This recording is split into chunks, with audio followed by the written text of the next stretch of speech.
Halo, ketemu lagi dengan Ustazah Ella. Kali ini Ustazah mau berkisah tentang Nabi Ayub. Dengarkan kisahnya sampai selesai ya. Nabi Ayub adalah seorang laki-laki pilihan yang mempunyai nasab mulia. Dia adalah keturunan dari Nabi Ibrahim. Nabi Ayub merupakan nabi yang secara tegas dijelaskan dalam Al-Quran di dalam surat Al-An'am ayat 84. Nabi Ayub dikenal dengan seorang laki-laki yang kaya raya. Binatang ternaknya pun ada banyak. Ada sapi, kambing, keledai, kuda, bahkan unta.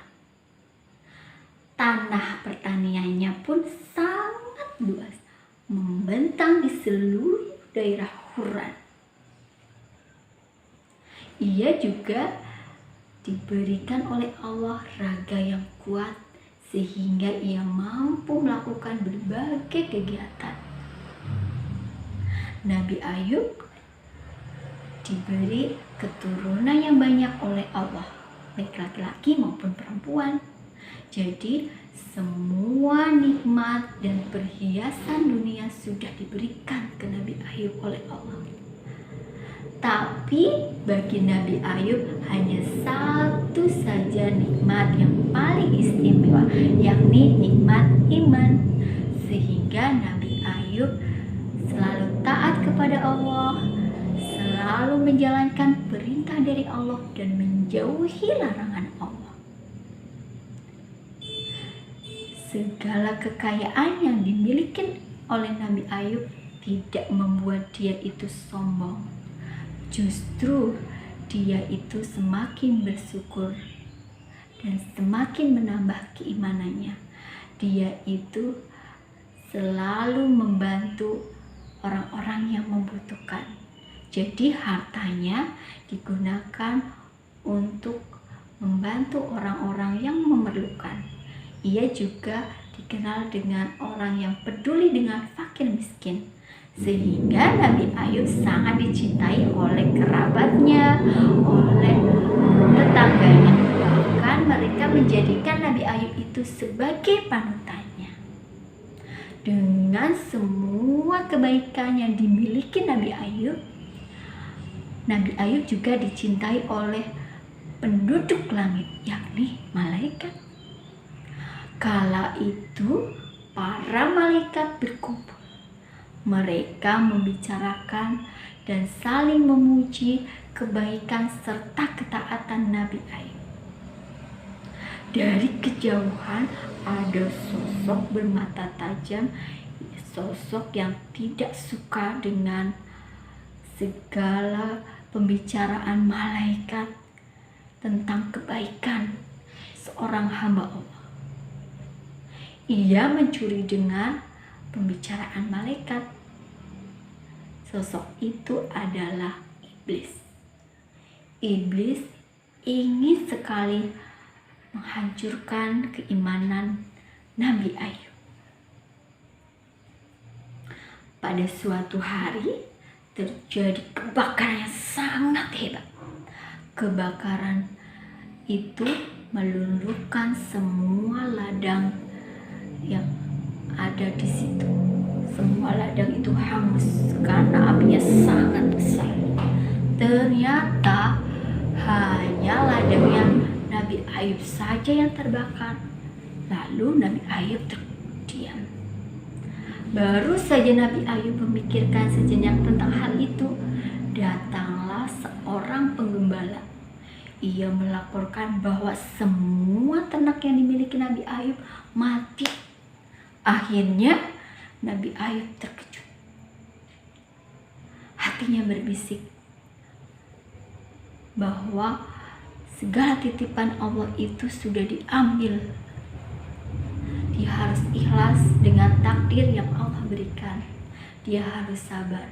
Kembali Nabi Ayub sabar dan semakin taat kepada Allah. Setan pun tidak senang. Setan atau iblis tidak senang dengan perbuatan Nabi Ayub. Lah, cobaan berikutnya datang ke Nabi Ayub. Kala itu di sebuah gedung yang megah dan mewah, disertai dengan banyak harta, iblis dan sekutunya menggoyangkan gedung itu. Gedung itu merupakan gedung tempat tinggal putra dan putrinya Nabi Ayub.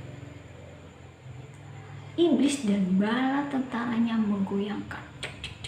Akhirnya gedung itu luluh lantah, rata dengan tanah. Tidak ada satupun orang yang selamat di situ.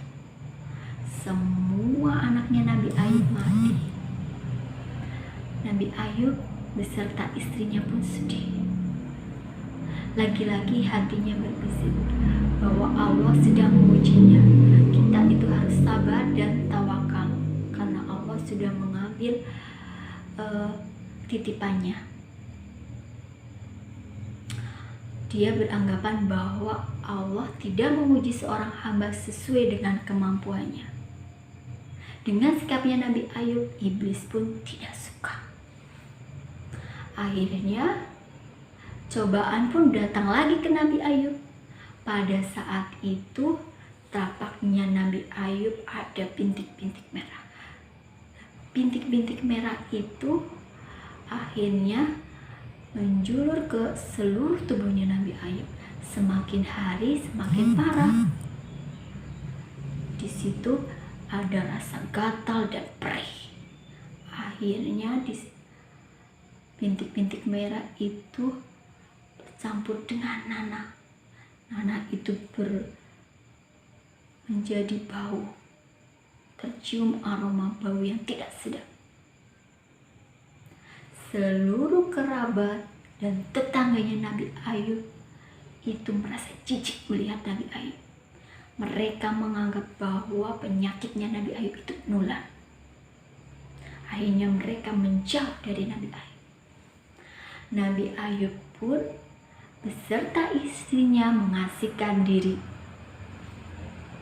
Nabi Ayub tetap sabar, tetap tawakal dengan ujian itu. Ujian itu berlangsung selama 18 tahun lamanya. Dalam kondisi seperti itu, Nabi Ayub tetap tabah, ikhlas menjalani takdir yang diberikan Allah. Bahkan ia semakin taat kepada Allah, semakin banyak berzikir dan semakin banyak beribadah kepada Allah. Allah pun melihat ketaatan Nabi Ayub dan kesabarannya. Akhirnya dengan seizin Allah, Nabi Ayub menghentakkan kaki ke tanah. Dari tanah itu mengucurlah air yang sangat deras. Lalu Nabi Ayub meminum air itu dan membasahi semua tubuhnya. Nabi Ayub mandi dengan air itu. Dengan seizin Allah, seluruh penyakit yang ada di dalam tubuh Nabi Ayub hilang seketika. Kulitnya Nabi Ayub kembali halus dan normal. Dan bukan hanya itu saja, Allah juga menambahkan keturunan ke Nabi Ayub dan menambahkan hartanya. Pada suatu pagi, Nabi Ayub keluar dari rumahnya. Ia mendengar suara dengungan yang sangat keras. Ternyata ia melihat dari langit ada dengungan itu dengan takjub. Subhanallah, ternyata itu adalah belalang emas. Lalu Nabi Ayub dan istrinya mengambil belalang itu.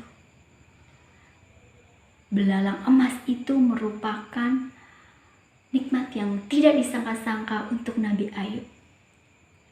Nikmat yang diberikan oleh Allah, buah dari kesabaran, keikhlasan Nabi Ayub. Dan karena Nabi Ayub tidak pernah mengeluh dengan ujian yang Allah berikan. Ya, Nabi Ayub menjadi bertambah imannya dengan ujian itu. Semoga bermanfaat. Terima kasih. Wassalamualaikum warahmatullahi wabarakatuh.